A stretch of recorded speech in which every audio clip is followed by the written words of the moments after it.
Assalamualaikum warahmatullahi wabarakatuh. Perkenalkan, nama saya Rahma Hidayah, NIM 2401126814 dari jurusan Ilmu Administrasi Publik kelas B, dan dengan dosen pengampu Bapak Zulkarnain SSOS MSI.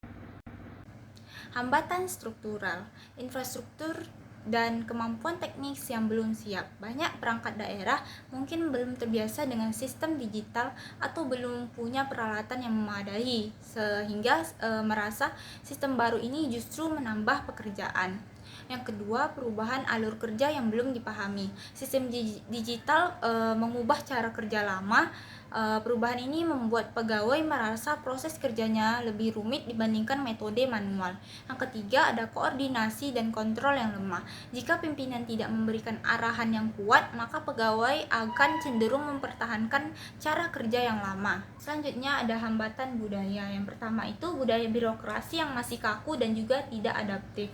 Pegawai terbiasa dengan cara yang manual yang memberi mereka keleluasan untuk mengatur proses. Sistem online ini dianggap membatasi ruang tersebut.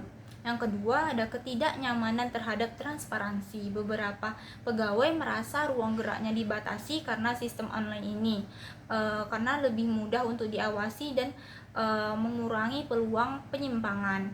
Yang ketiga ini ada kurangnya mindset teknologi. Pegawai belum melihat teknologi sebagai alat bantu, sehingga muncul perspektif bahwa sistem baru justru menyulitkan. Ada beberapa rekomendasi yang perlu diberikan. Yang pertama itu melakukan sosialisasi dan juga komunikasi yang jelas. Pemerintah itu harus menjelaskan tujuan reformasi secara terbuka kepada pegawai untuk meningkatkan transparansi, mempercepat layanan agar pegawai ini lebih menerima perubahan jika memahami manfaatnya. Yang kedua, melakukan pelatihan dan juga pendampingan. Pelatihan ini diberikan kepada pegawai agar mereka ini bisa menggunakan sistem online secara percaya diri, dan juga pendampingan dilakukan agar pegawai tidak merasa terbebani.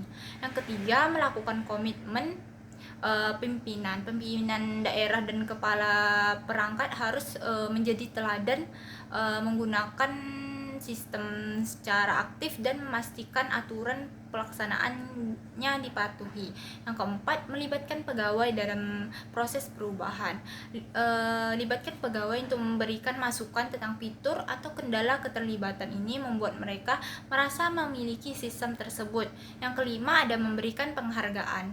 Pegawai yang berhasil beradaptasi dengan perubahan bisa diberikan penghargaan agar mereka lebih semangat untuk melakukan perubahan yang lebih baik.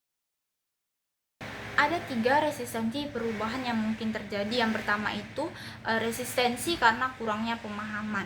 Sebagian dosen atau staf itu menolak karena mereka belum mengerti cara kerja Smart Campus. Mereka takut salah menggunakan sistem dan juga merasa teknologi itu rumit. Yang kedua, resistensi karena takut kehilangan kenyamanan.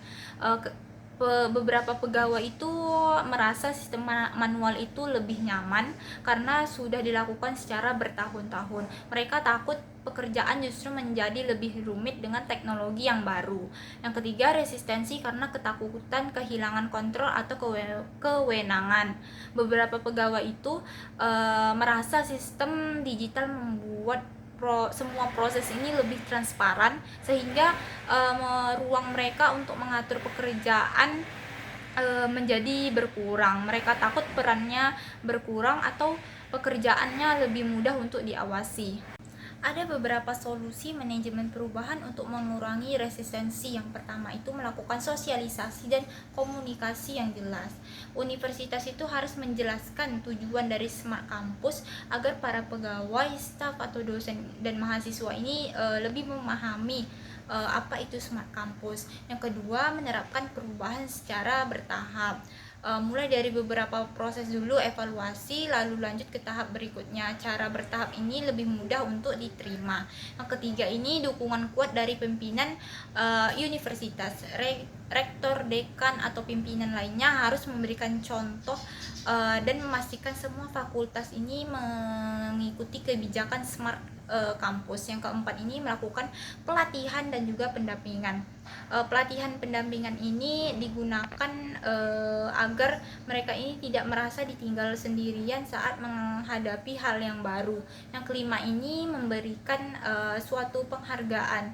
Fakultas atau pegawai ini yang cepat beradaptasi harus diberikan apresiasi seperti penghargaan kinerja atau dukungan tambahan agar mendorong mereka untuk ikut berubah serta menggunakan teknologi secara cepat.